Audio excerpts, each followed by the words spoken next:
sedang dalam periode menyusui dan bimbang karena takut menularkan virus pada babynya, yuk simak info berikut ini, Moms.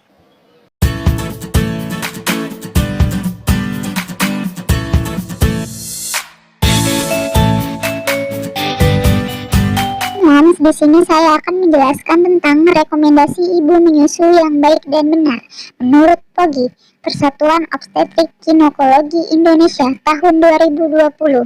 Yang pertama, ibu sebaiknya dikonseling tentang sebuah penelitian dalam 6 kasus persalinan di Cina yang dilakukan pemeriksaan pada ASI yang didapatkan negatif untuk COVID-19. Namun mengingat jumlah kasus yang sedikit, bukti ini harus diartikan dengan hati-hati. Kedua, risiko utama untuk bayi menyusui adalah kontak dekat dengan ibu yang cenderung terjadi penularan melalui air liur yang terinfeksi. Ketiga, mengingat bukti saat ini, petugas kesehatan sebaiknya menyarankan bahwa manfaat menyusui lebih rentan risiko penularan virus melalui ASI. Risiko dan manfaat menyusui, termasuk risiko menggendong bayi dalam jarak dekat dengan ibu, harus didiskusikan. Ibu sebaiknya juga dikonseling bahwa panduan ini dapat berubah sesuai perkembangan ilmu pengetahuan. Keempat, keputusan untuk menyusui atau kapan akan menyusui kembali, bagi yang tidak menyusui, sebaiknya dilakukan komunikasi tentang risiko kontak dan manfaat menyusui dengan dokter yang merawatnya.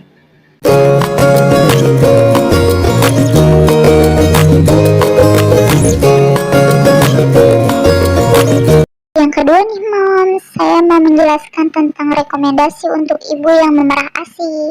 Yang pertama, ibu harus didorong untuk memerah ASI, bisa menggunakan manual atau elektrik, sehingga bayi dapat menerima manfaat ASI untuk menjaga persediaan ASI agar proses menyusui dapat berlanjut setelah ibu dan bayi disatukan kembali.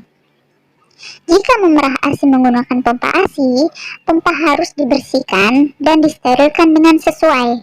Yang kedua, kantong ASI harus yang diangkut dari kamar ibu ke lokasi penyimpanan harus ditransportasi menggunakan kantong steril plastik.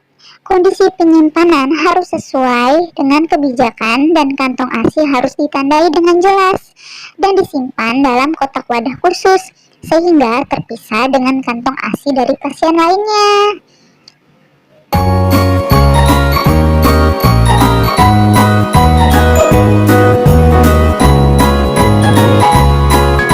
Perlindungan ibu menyusui selama pandemi COVID-19.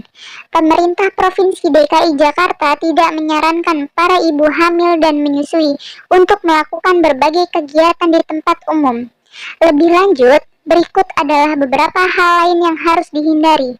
Yang pertama, jabat tangan, cium pipi, cium tangan. Kedua, sentuh muka, hidung, mulut, dan mata sebelum cuci tangan dengan sabun dan air mengalir. Ketiga, pertemuan dan kegiatan sosial. Keempat, pergi belanja kecuali untuk kebutuhan mendesak. Kelima, pergi ke kelas ibu hamil, pergi ke negara atau daerah lain yang terjangkit COVID-19. Keenam, kontak langsung dengan hewan yang mungkin menjadi pembawa virus seperti musang, kelelawar, atau tikus.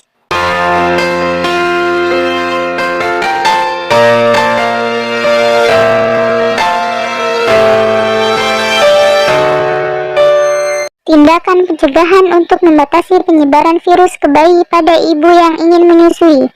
Pertama, mencuci tangan sebelum menyentuh bayi, pompa payudara atau botol. Kedua, mengenakan masker untuk menyusui. Ketiga, lakukan pembersihan pompa ASI setelah setiap kali penggunaan. Keempat, pertimbangkan untuk meminta bantuan seseorang dengan kondisi yang sehat untuk memberi ASI pada bayi.